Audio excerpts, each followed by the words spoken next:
জুবিন গর্গের মৃত্যুর পর social media, সেটা ফেসবুকই হোক, তারপরে ইনস্টাগ্রাম বা থ্রেডস, আমি যত মানুষের তার প্রতি ট্রিবিউট দেখলাম, সেটা দেখে সত্যিই অবাক লেগেছে।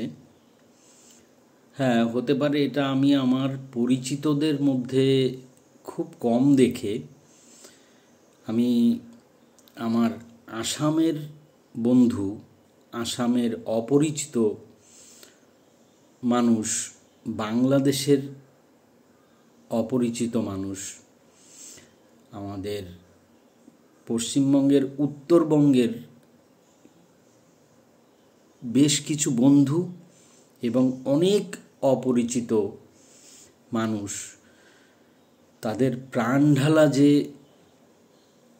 মানুষের প্রতি, জুবিনের প্রতি ভালোবাসা দেখলাম, তাতে অভিভূত হয়ে না যাওয়ার কিছু নেই। অনেকে বলতে পারেন তার মৃত্যুর পর প্রচুর চারিদিকে তার সুনামটা জনমানুষের মনে বেশি করে দেখা দিয়েছে। এটা কিছুটা স্বাভাবিক, কারণ কোনো একজনের মৃত্যুর পর তার প্রতি মানুষের যে খোঁজ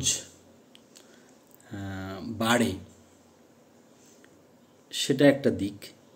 তেমনি যারা ভুলতে বসেছিল, তাকে কম জানতো, এরকম প্রচুর মানুষ তাকে নিয়ে অলরেডি যতটা পোস্ট করেছে, সেটা নিঃসন্দেহে পৃথিবীর সবার থেকে বেশি, এটা অস্বীকার করার কোনো জায়গাই নেই। আর যারা তাকে এখনও কম জেনে বা না জেনে তার ব্যাপারে কোনো মুখ খুলল না, এমনকি আমাদের পশ্চিমবঙ্গের কলকাতা কেন্দ্রিক শিল্পী মহল বা টালিগঞ্জের ফিল্ম ইন্ডাস্ট্রি, যেখানে জুবিন গর্গের উপস্থিতি প্রচণ্ডভাবে ছিল গত 2 বা 3 দশক ধরে, তা উনি আমার সমসাময়িক, 1 বছর মতো আমি ওনার থেকে বয়সে বড় হব। তা 1992 সালে যখন তিনি প্রথম তার অনামিকা অ্যালবামটি করলেন, তখন ইন্টারনেটের ব্যাপারটা আসেনি, কিন্তু কোনো একটা ভাবে আমি নিউজে তার অনামিকার অ্যালবামটির খ্যাতি, জনপ্রিয়তা খুব আকাশ ছোঁয়া হয়েছিল বলেই তখন নিউজ মাধ্যম থেকে আমি জেনেছিলাম। তারপরে আস্তে আস্তে যখন 2006 সালে তার ইয়া আলী গানটা এলো,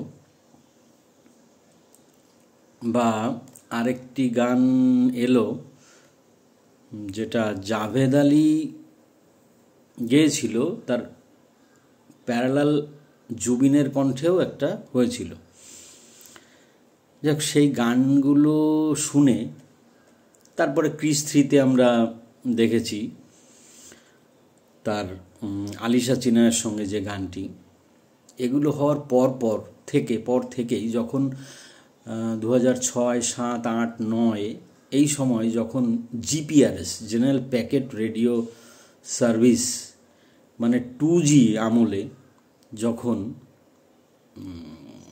নেট থেকে কোনো স্টারদের ছবি বা গান ডাউনলোড করতে অনেক সময় লেগে যেত, তখন আমার এক বন্ধু, যদিও সেও আজ পৃথিবীতে নেই, তার সঙ্গে আমরা অনেক সময় ব্যয় করে জুবিন গর্গের গান এবং তার ছবি ভক্ত হয়েই অনেক সময় নিয়ে আমরা ডাউনলোড করতাম। তারপরে অনেকগুলো বছর কেটে যায়, তার অনেক গান আমরা শুনেছি। হ্যাঁ, অহমিয়া গান আমাদের শোনা কম হয়েছে ঠিকই, কিন্তু যে সোলফুল ভয়েস, অহমিয়াতে তার লোকসঙ্গীতের, তার সুরের যে জাদু, যে জায়গায় মানুষের মনের কাছে পৌঁছে যাওয়ার মতো তার দরদি আবেগঘন যে কণ্ঠ, সেটা সত্যি মানুষকে মোহিত না করে পারে না। হ্যাঁ, যারা কম জানে বা অল্প জানে তাদের কাছে ছুঁয়ে যাওয়ার তাগিদ জুবিনের নিজের কখনো ছিল না, যে তিনি খ্যাতির এমন জায়গায় পৌঁছে সবাইকে তাক লাগিয়ে দেবেন। বরং তিনি খুব সোজা সাপটা আসামের স্বাভাবিক জীবনযাপন এবং প্রতি সাধারণ মানুষের সঙ্গে তিনি মিশে গিয়ে তাদের দুস্থ অবস্থায়, তাদের দারিদ্র অবস্থায় তিনি সাহায্য করতে করতে মানুষের মনের যে জায়গাটায় পৌঁছে গিয়েছিলেন, যেটা এখন মানুষ জানতে পারছে, যারা চেষ্টা করছে তারা জানতে পারছে, যারা খোঁজ রাখছে তারা জানতে পারছে, যারা সেই আবেগ দিয়ে কোনো শিল্পীকে বোঝেন তারা জানতে পারছে। বাকি যারা জানতে পারছে না আমি তাদের কথা বাদ দিলাম। কিন্তু সেটা এই লেভেলে পৌঁছেছে যে পৃথিবীর কাছে একটা চমক সৃষ্টি করেছে।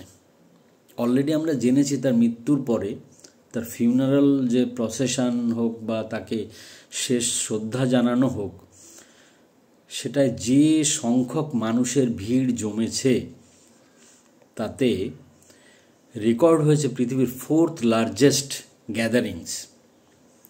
তো এটা সোজা ব্যাপার নয়। বিভিন্ন ওয়েবসাইটে সার্চ করলে কখনো কখনো দেখবেন সঠিক সংখ্যা আসে না। আজ ইন্টারনেটে বিভিন্ন মানুষ সার্চ করতে করতে, তাকে নিয়ে লিখতে লিখতে, আজ সমাজ মাধ্যমে অনেক রকমের মানুষ লিখেছেন। কি লিখেছেন? তার গানের সংখ্যা কোথাও দেখেছি আমরা 32,000, কোথাও 36 বা 38,000, কোথাও 40,000। এই গানের সংখ্যা not a matter of joke. আমরা এ পর্যন্ত দেখেছি ওয়েবসাইটগুলো ভিন্ন ভিন্ন দেখালেও আমি ইদানিং সেই বিভিন্ন ওয়েবসাইটের ভিন্ন ভিন্ন গানের সংখ্যা, যদিও গানের সংখ্যা কোনো ওয়েবসাইট এক্স্যাক্ট নাম্বার দেখাতে পারে না, এবং একই ব্যক্তি ভিন্ন ভিন্ন সময় সার্চ করলে তাকে ভিন্ন ভিন্ন রেজাল্ট দেয়। অতএব কোনো মানুষের গানের সংখ্যা মানে একদম ডেফিনিট বলে কিছু আমি পাইনি, আমি বহু ঘেটেছি। তো ওয়েবসাইটে এইভাবে দেয় না বা পাওয়া যায় না, বা এক্স্যাক্ট গানের সংখ্যা কেউ ওইভাবে লিপিবদ্ধ বা রেকর্ড রাখে না।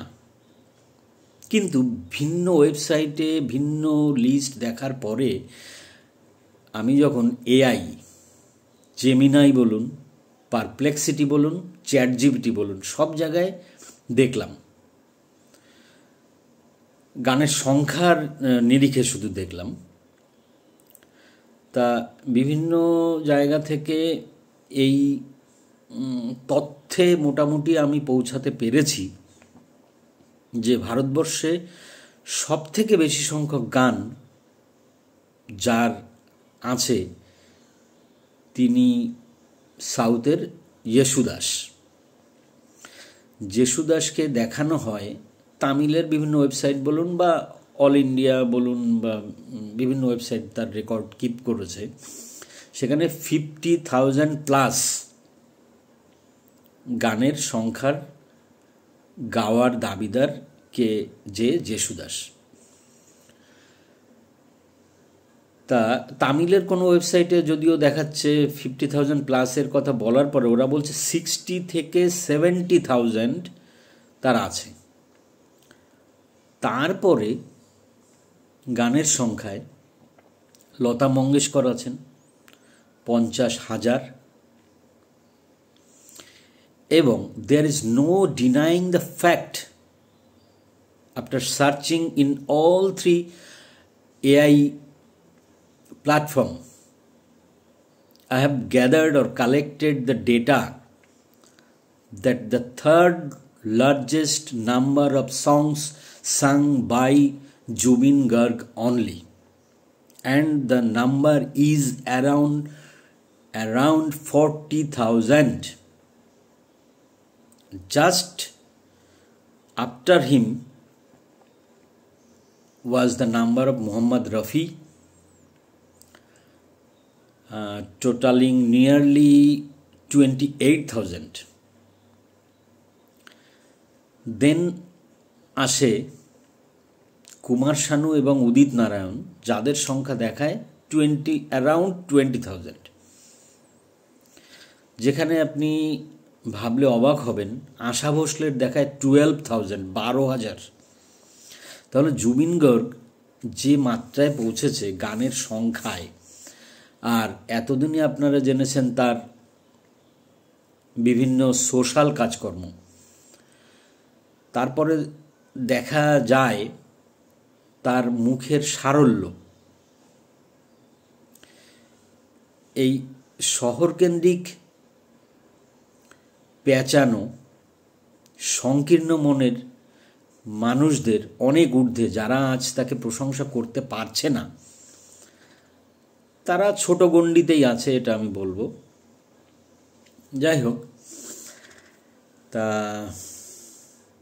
এর মধ্যে সোশ্যাল মিডিয়ায় দেখলাম তাকে নিয়ে তার অগণিত ভক্তরা তাকে ট্রিবিউট দেওয়ার জন্যে তার সেই বিখ্যাত গান, যেটা তিনি নিজে চেয়েছিলেন, তার মৃত্যুর পরে যেন আসাম জুড়ে এই গানটি প্রতিধ্বনিত হয়, যে গানটির টাইটেলের প্রথম শব্দটি মায়াবিনী।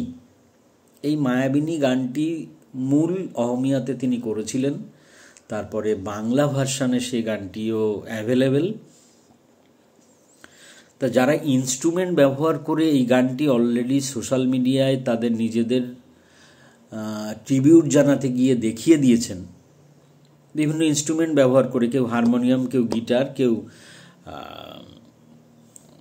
পিয়ানো, তা তারা গান জানেন, গান চর্চা করেন, তাই তারা এটা করতে পেরেছেন। এবং সোশ্যাল মিডিয়ায় আমি অনেকবার দেখেছি এবং প্রত্যেকের সেই সব পোস্টগুলোতে আমি কমেন্ট করেছি। এই কারণ কমেন্ট না করে পারিনি। সত্যি আমার মনে কোটি কোটি আসামবাসী, উত্তরবঙ্গবাসী, বাংলাদেশবাসীর মানুষের মনে ঠিক তিনি যেমন জায়গা করে নিয়েছিলেন, আমি তার থেকে অনেক হাজার কিলোমিটার দূরে এই কলকাতার পাশে থেকে তিনি একইভাবে আমার মনেও রেখাপাত করেছেন। তবে তার নিজের কিছুটা জীবনকে খুব এলোমেলোভাবে অতিবাহিত করার একটা বাসনা তার নিজের মধ্যেই ছিল। যদি এখন কখনো বেরিয়ে আসে যে তার মৃত্যুর জন্য আসলে কেউ দায়ী নয়, তিনি আসলে কোনোভাবে নিজেকে সেই সমুদ্রের গভীরে তলিয়ে নিয়ে যাওয়ার চেষ্টা করেছেন, সেটাই অবাক হওয়ার কিছু থাকবে না। যদিও তার মৃত্যুর জন্য কেউ জড়িত থাকতেই পারে, তার সারল্যকে কাজে লাগিয়ে যারা তার অর্থ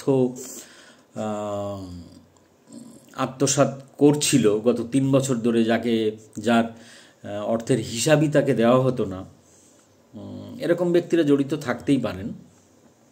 তো তাকে ট্রিবিউট অনেকেই দিয়েছেন, তারা সবাই গান জানেন, কিন্তু আমি যে গানের চর্চা নেই, কিন্তু সুর যে ছুঁয়ে যায় ভেতরে, হৃদয়ে, এবং এরকম মানুষের মৃত্যু, তার থেকে আমি তার প্রতি ট্রিবিউট আমি সকাল থেকে রাত পর্যন্ত গুনগুন করতেই থাকি, সেটা বাথরুমে হোক, বাইরে চলতে ফিরতে হোক। কিন্তু আমার একটা ইচ্ছা ছিল আমি একটু রেকর্ডও করব। তা এই ভিডিওটা হয়তো বড় হবে, আমি এখানেই শেষ করছি তাকে শ্রদ্ধা জানিয়ে।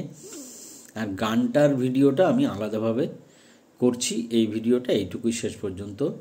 জুবিন গর্গ, তুমি চিরতরে মানুষের মনের মধ্যেই থাকবে। অলরেডি আসাম সরকার তাকে নিয়ে যা করেছে সত্যি প্রশংসার দাবি রাখে। তুমি পরপারে ভালো থেকো, যেটা একটা গানেই তুমি নিজেই বলেছিলে, শান্তি লবা হিপারত, মানে keep well on the other side of the শোর। তা এই রকম ব্যক্তি, তার জন্যে আমি এই কথার ট্রিবিউটটা দিয়ে আমি এখানেই এই ভিডিওটা শেষ করলাম।